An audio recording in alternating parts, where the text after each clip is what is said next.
السلام عليكم ورحمة الله وبركاته متابعينا أينما كنتم، أهلا ومرحبا بكم. الإنذار المبكر يصدر تنبيها عن الأوضاع الجوية بعد مناطق حظر النظام الآلي للإنذار المبكر التابع للهيئة العامة للأرصاد. سكان منطقة مكة المكرمة من عوالق ترابية والتربة مثار ستشهدها المنطقة اليوم الأربعاء بسبب رؤية غير جيدة تبدأ من الساعة 3 فجرا إلى الساعة 12 ظهرا. وأوضحت الأرصاد أن منطقة المدينة المنورة ستشهد تشكيلات من السحب المنخفضة والمتوسطة الارتفاع تتخللها سحب رعدية مطرة مصحوبة بالنشاط في الرياح السطحية، مبنى أن بداية الحالة ستكون الساعة 2 صباحا ونهايتها الساعة 6 مساء.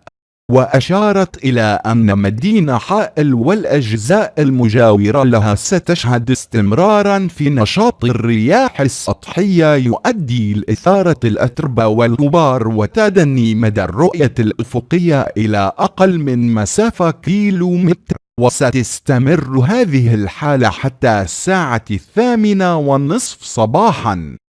السلام عليكم، لا تنسوا الإعجاب بالفيديو والاشتراك في القناة تشجيعا لنا لنستمر بنشر المزيد إن شاء الله.